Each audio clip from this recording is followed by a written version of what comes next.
कूनो एक young boy था जो एक फैंटेसी वर्ल्ड में पैदा हुआ था। उसके चेहरे पर हीरो का स्कार था जो कि इंक्रेडिबली रेयर माना जाता है, और ये स्कार उसे एक होली नाइट ने दिया था। लेकिन इसके बदले में उसे अपनी आईसाइट हमेशा के लिए खोना पड़ी। कूनो कभी ये नहीं जान पाया कि किसी चीज को देखना होता क्या है, और अक्सर अपने पेरेंट्स से पूछता था कि देखना कैसा फील होता है, और उसके फादर जवाब देते थे कि देखना मतलब कलर्स को परसीव करना। इस दुनिया में गॉड ने जो ब्यूटीफुल चीजें बनाई हैं उन्हें देख पाना। और अगर तुम्हें बिग गॉड बैडीज ढूंढने हैं तो एक बहुत ही इंपॉर्टेंट चीज है। वहीं उसकी मदर कहती थी कि अपनी आंखों का लॉस कुछ भी नहीं है उस हीरोज स्कार के कंपैरिजन में जो उसे मिला है, और ये बस एक छोटी सी प्राइस थी जो उसने चुकाई है। वो अक्सर अपने हाउस होल्ड की मेट्स को ये कहते सुनता था कि बेचारा ब्लाइंड है, जो कूनो को इरिटेट करता था क्योंकि वो बस अपनी एज के एक नॉर्मल लड़के की तरह ट्रीट होना चाहता था। जल्दी ही उसे एक मैजिक इंस्ट्रक्टर भी दिया गया जिसका वो ज्यादा फैन नहीं था, क्योंकि उसे समझ ही नहीं आता था कि जो इंसान देख ही नहीं सकता उसके लिए मैजिक क्या काम करेगी। एक मेट उसे उस रूम तक ले जाती है जहाँ उसका नया मैजिक ट्यूटर वेट कर रहा होता है, और कूनो मेट से पूछता है कि मैजिक सीखने का क्या पॉइंट है जब वो खुद चल भी नहीं सकता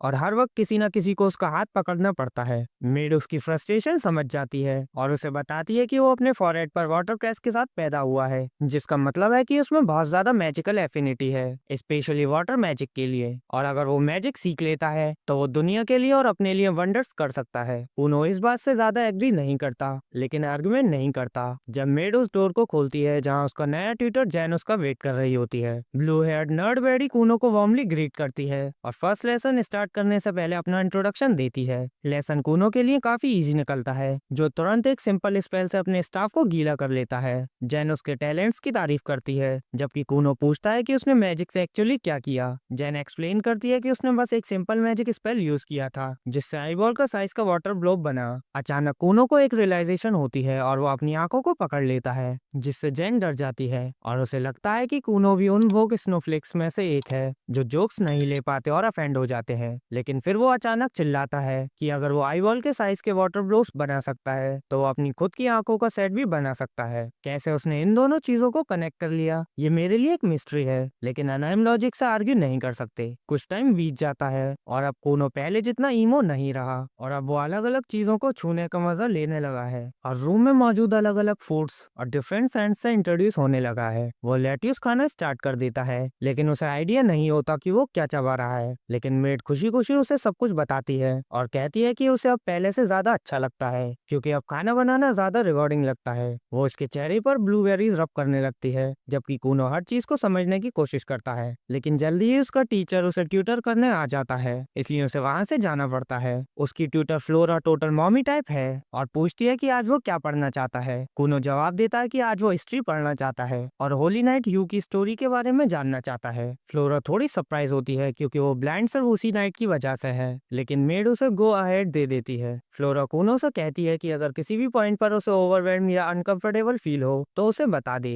कूनो कहता है कि वरी ना करे क्योंकि वो जो कुछ भी सीख सकता है सब सीखना चाहता है। जल्दी वो अपनी दुनिया की हिस्ट्री के बारे में सीखता है और कैसे डीमंस और ह्यूमंस के बीच एक फाइट हुई थी, और ये फाइट ह्यूमंस के लिए बहुत बुरी चल रही थी। थैंकफुली ह्यूमैनिटी की साइड से एक हीरो आया था जिसका नाम यू द होली नाइट था, जिसने आखिरकार डीमन किंग की टिरेनी का एंड कर दिया और एक बार फिर से धरती पर शांति ला दी। लेकिन यू को डीमन किंग ने कर्ज दिया था और तब से उसकी ब्लड लाइन की हर जनरेशन में कोई ना कोई चीज मिसिंग के साथ पैदा होता है। कोई बिना पैर के पैदा होता है, कोई बिना दांतों के और कोई बिना आंखों के। उस दिन से ह्यूमंस उस ब्लड लाइन के डिसेबल्ड लोगों को हीरो रीइंकार्नेशन कहने लगे क्योंकि उनके पास हीरो का स्कार होता है। लेकिन कूनो इस आइडियोलॉजी को ज्यादा मानता नहीं है क्योंकि उसका मानना है कि वो सिर्फ यू का रीइंकार्नेशन नहीं है, वो अपनी खुद की पहचान रखता है और जो मैजिकल एबिलिटीज उसके पास है वो उसकी अपनी है, ना कि किसी मरे हुए हीरो से ली हुई। वो हर दिन अपनी मैजिकल स्किल्स प्रैक्टिस करता है और उनमें बेटर होता जाता है। उम्मीद करता है कि एक दिन वो अपनी खुद की आंखों का सेट बना पाएगा जो उससे चीट करके छीन लिया गया था।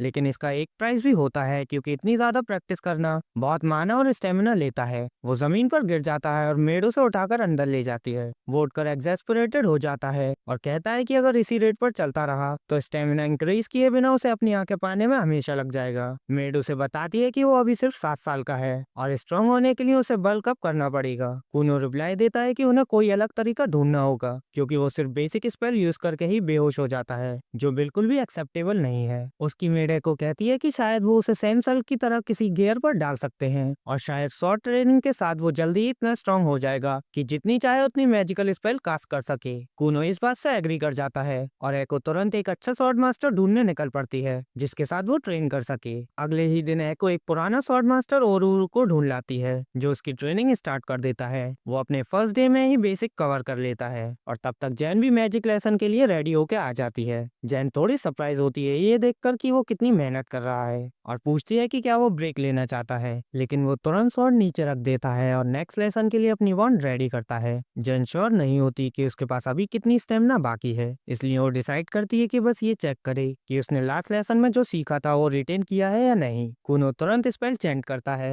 लेकिन सिर्फ एक वाटर बॉल बनाने के बजाय वो लगभग 10 परफेक्टली क्लियर वाटर बॉल्स बना देता है। जैन शॉक हो जाती है, सोचती है कि इसने इतनी जल्दी स्पेल मास्टर कैसे कर ली और रियलाइज करती है कि ये लड़का डेफिनेटली बिल्ड डिफरेंट है। उसी आफ्टरनून कूनो के पास रॉयल कैपिटल से एक विजिटर आती है जो खुद प्रिंसेस होती है जिसका नाम मीरी है। कूनो के पैदा होने के बाद से ही उसकी एंगेजमेंट उसके साथ तय हो चुकी थी क्योंकि कूनो एक नोबल फैमिली से बिलोंग करता था और उसके पास हीरो स्कार था जो एक बहुत बड़ी बात है। वैसे उसे कूनो ज्यादा पसंद नहीं था क्योंकि लास्ट टाइम जब वो उससे मिलने आई थी वो हमेशा एक मुंह बनाता रहता था और उसके साथ कोई गेम नहीं खेलता था। उस दिन के बाद से ही वो इस बात से डरने लगी थी कि उसे पूरी जिंदगी एक ब्लडी मोफो के साथ रहना पड़ेगा। उसकी सरप्राइज के लिए जब उसने इस बार उसे देखा तो वो बिल्कुल एक अलग ही इंसान लग रहा था क्योंकि वो प्यार से मुस्कुराकर उसे अपनी मेंशन में वेलकम कर रहा था। वो तुरंत पूछती है कि क्या कुछ हुआ है क्योंकि आज वो अलग लग रहा है और वो जवाब देता है कि उसे मैजिक से प्यार हो गया है और उसे अपनी जिंदगी का एक नया पर्पस मिल गया है। फिर वो पहले जब भी वो मिले थे तब प्रॉपर अटेंशन न देने के लिए अपॉलॉजी करता है और कहता है कि उसके पास नए डेवलपमेंट्स के बारे में बताने के लिए बहुत कुछ है और तुरंत उसके सामने एक वाटर बॉल बना देता है। वो तुरंत एक्साइटेड और इम्प्रेस हो जाती है, लेकिन कूनो उसे और इम्प्रेस करने का डिसाइड करता है और अपने वाटर बॉल की मदद से एक रेनबो बना देता है जो टोटल हिट हो जाता है। फिर वो उसका हाथ पकड़ता है और उसे गार्डन में घुमाता है जहाँ दोनों अपनी अपनी जिंदगी की स्टोरी शेयर करते हैं और जल्दी ही सूरज डूबने लगता है और उसे अपनी कैरियर में वापस बैठकर कैपिटल जाना पड़ता है। अगले ही दिन वो फ्लोरा से कहता है कि वो एक जेंटलमैन के सारे मैनर्स सीखना चाहता है ताकि वो उसका बेटर पार्टनर बन सके और फ्लोरा भी उसकी थॉटफुलनेस देखकर इम्प्रेस हो जाती है और उसे वो सारी कर्टेसी सिखाना स्टार्ट कर देती है जो एक नोवेल के लिए नेचुरल होनी चाहिए। उसके लेसन के बाद जैन भी अपनी क्लास के लिए आ जाती है और कूनो के डेमिनर में आए चेंज को देखकर शॉक हो जाती है क्योंकि कूनो उसे एक बहुत फॉर्मल ग्रीटिंग देता है और अब तक जो कुछ भी उसने किया उसके लिए थैंक यू बोलता है। जैन डिसाइड करती है कि अब उसे बेसिक स्पेल से प्रमोट किया जाए और एक्सप्लेन करती है कि अब वो कुछ और कॉम्प्लेक्स स्पेल सीख सकते हैं जिनमें उसे अपने स्पेल के सभी डिफरेंट कंपोनेंट्स के बारे में सोचना पड़ेगा। जैसे एग्जांपल के लिए तुम विस्कोसिटी, कलर, टेम्परेचर और भी कई चीजें चेंज कर सकते हो और उसे मिलियन डिफरेंट वेज में यूज कर सकते हो। फिर वो उसके सामने 2 वाटर बॉल्स बनाती है और उसे कहती है कि दोनों को टच करे। ये शेप्स उसके लिए पहले से ही फैमिलियर होती हैं, इसलिए वो तुरंत उन्हें पकड़ लेता है और रियलाइज करता है कि एक गर्म है और दूसरा ठंडा। जैन बताती है कि ऐसी ऑल्टरेशन ही एक मैजिशियंस को दूसरे से अलग बनाती हैं। कूनो लगता है कॉन्सेप्ट समझ जाता है और एक वाटर बॉल बनाता है जो उसके सामने रखे कप में प्लॉप हो जाता है। फिर वो एको से कहता है कि एक सिप ले, जो उसे थोड़ा कंफ्यूज कर देता है, लेकिन वो सवाल नहीं करती और जैसे कहा गया था वैसे ही करती है। जैसे ही वो पानी टेस्ट करती है उसका एक्सप्रेशन चेंज हो जाता है और वो बताती है कि पानी का टेस्ट एप्पल जूस जैसा है। जैन इससे बिल्कुल स्टन्ड हो जाती है क्योंकि वो सोचती है कि उसे सिखाने के लिए एक नया कंसेप्ट सोचने में पूरी स्लीपलेस रात लग गई थी, तो कम से कम वो तुरंत तो इसे मास्टर ना करे। उस रात कूनो अपने बेड पर जागता रहता है, एक ग्रीन और एक रेड एप्पल पकड़े हुए, सोचते हुए कि वो अलग अलग चीजों का टेस्ट और सेंट कैसे समझ सकता है, लेकिन फिर भी उसे ये नहीं पता होता कि कलर क्या होता है जब तक वो कोई ऐसा तरीका नहीं ढूंढ लेता जिससे वो समझ सके कि बिना कलर समझे वो अपनी मैजिक में कोई फाइनल ऑल्टरेशन नहीं कर पाएगा। मैजिकल आईवॉल्स का सेट बनाना तो दूर की बात है। अगले दिन जब वो ब्रेकफास्ट के लिए बैठा होता है उसके अंदर कुछ बदल जाता है। वह एको से कहता है कि उसे बिना मिल्क की मिल्क टी चाहिए जो कि स्टूपिड है, लेकिन एको किसी डिसेबल्ड पर्सन का मजाक उड़ाना नहीं चाहती, इसलिए वो उसे थोड़ा पानी लाने को कहती है। वो हवा में एक वाटर बॉल बनाता है और उसे उसकी तरफ भेजता है। जब अचानक उसे रियलाइज होता है कि वो अपनी पूरी जिंदगी से अलग अलग चीजों को फील कर सकता था और अगर वही चीजें वो चीजें हैं जैसे बाकी लोग कलर कहते हैं। वो एक ग्रीन एप्पल उठाता है और पूछता है कि क्या ये एप्पल रेड है, लेकिन एको बस यही सोचती है कि वो पागल हो गया है और उसे बताती है कि ये ग्रीन है, रेड नहीं। फिर वो एक अलग एप्पल उठाता है और पूछता है कि क्या वो एप्पल रेड है। एको रिप्लाई करती है कि हाँ वो एप्पल रेड कलर का है। तब कूनो उसे सरप्राइज करता है ये कहकर कि उसके सामने रखी बास्केट में 3 रेड और 2 ग्रीन एप्पल्स हैं। एको ये सुनकर शॉक हो जाती है, लेकिन कूनो जवाब देता है कि वो चीजों को छूने से उनका डिफरेंस फील कर पाता है। वो सोचता है कि वो अपनी उंगलियों से समझ सकता है कि हर कलर कैसा फील होता है। ये एक बहुत बड़ी इंप्रूवमेंट है है और एको तुरंत उसके फादर को इस नए डेवलपमेंट के बारे में बताने भागती है। उसका फादर तुरंत पूछता है कि क्या कूनो बुक्स पढ़ सकता है और एको रिप्लाई करती है कि वो पेपर पर इंक के कलर को ट्रेस करके पढ़ सकता है। अगली सुबह वो फिर से अपनी मैजिक प्रैक्टिस करना स्टार्ट करता है और एक बहुत बड़ा रेड कलर का वाटर बॉल समन करता है और कहता है कि अगर वो इसे बड़ा बनाता है तो कलर को बेहतर सेंस कर पाता है। तभी उसकी मदर उसे आवाज लगाती है जिससे उसका कंसंट्रेशन टूट जाता है और वाटर बॉल उन पर गिर जाता है, उन्हें रेड लिक्विड से कवर कर देता है। उसकी मदर वहीं बेहोश हो जाती है क्योंकि उसे लगता है कुछ हो गया है और उसका प्यारा बेटा खून में लथपथ है जो कूनो को कंफ्यूज कर देता है। लेकिन एको उसे बताती है कि ब्लड का कलर भी रेड होता है और इसी वजह से उसकी मदर इतनी स्केर्ड हो गई है। जब ये सब हो रहा होता है जैन दूर से ये सब देखती रहती है और सोचती है कि कूनो जो फीट्स परफॉर्म कर रहा है वो उसने पहले कभी भी नहीं देखी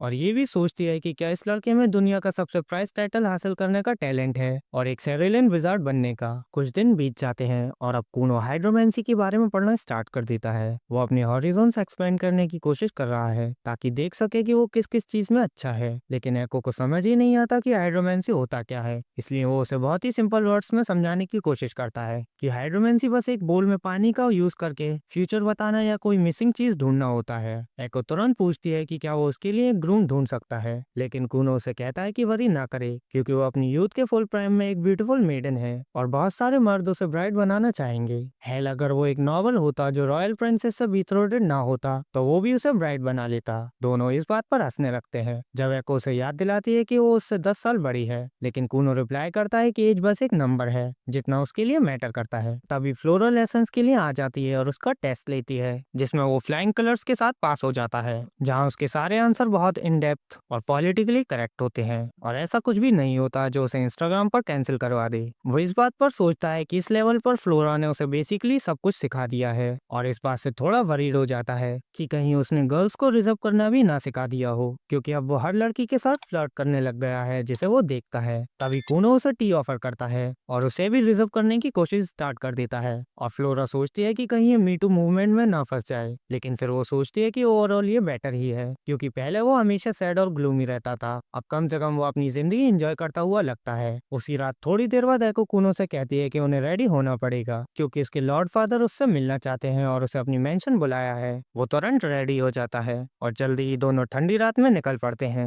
एको के हाथ में एक टॉर्च होती है जबकि एको ठंड लगने की कंप्लेन करती रहती है। कूनो डिसाइड करता है कि इस बारे में कुछ किया जाए और अपनी मैजिक यूज करके 2 बड़े वाटर ब्लोस बनाता है, लेकिन एको की सरप्राइज के लिए पानी वार्म और सॉफ्ट होता है। वो उसे अपने चेहरे से लगाती है और कहती है कि वो इससे बने बेड पर सोना पसंद करेगी और कूनो से कहता है कि वरी ना करे क्योंकि ये बस एक प्रोटोटाइप है और वो ऑलरेडी और भी कई प्रोडक्ट्स के लिए रेडी हो रहा है। फिर वो एको से ऑनेस्टली पूछता है कि क्या पिछले कुछ दिनों में उसने कुछ गलत किया है और क्या उसके फादर उसे इसलिए बुला रहे हैं क्योंकि वो उससे गुस्सा है। वो लास्ट इंसिडेंट याद करता है जब उसने रेड वाटर बॉल बनाया था जिसकी वजह से उसकी मदर बेहोश हो गई थी और उसके डैड उससे गुस्सा हो गए थे। एको उसे कहती है कि वरी ना करे क्योंकि वो सब कुछ परफेक्टली कर रहा है, इसलिए उसके डैड के अपसेट होने का कोई रीजन नहीं होना चाहिए। जल्दी ही वो मेंशन पहुंच जाते हैं और थोड़ी वार्मथ के लिए जल्दी से अंदर घुस जाते हैं जब हाउस बटलर और उसका ओल्डर ब्रदर उसे ग्रीट करते हैं। कूनो अपने ओल्डर ब्रदर को देखकर बहुत खुश हो जाता है क्योंकि वो उसे ज्यादा अक्सर नहीं देख पाता, लेकिन उसका ब्रदर उसे बताता है कि उनके पास ज्यादा टाइम नहीं है क्योंकि उनके पेरेंट्स सोलर में वेट कर रहे हैं। ओल्डर ब्रदर उन्हें रूम की तरफ ले जाता है और रास्ते में कूनो से पूछता है कि क्या वो गाइड के लिए उसका हाथ पकड़ना चाहेगा, लेकिन कूनो से कहता है कि वरी ना करे क्योंकि अब वो अपने एनवायरनमेंट को काफी बेहतर सेंस कर पाता है और उसे मैनोवर करने में ज्यादा दिक्कत नहीं होगी। उसका ब्रदर उन दिनों को याद करता है जब कूनो हमेशा ईमो स्टेट में रहता था और उसे हर जगह ले जाने के लिए हमेशा उसका हाथ पकड़ना पड़ता था, यहाँ तक कि घर के अंदर भी। वो इस बात से बहुत सरप्राइज होता है कि इतने कम टाइम में कूनो इतना ज्यादा चेंज हो गया है और उसे बेस्ट विशेष देता है। थोड़ी ही देर में वो सोलर का दरवाजा नॉक करते हैं और अंदर एंटर कर जाते हैं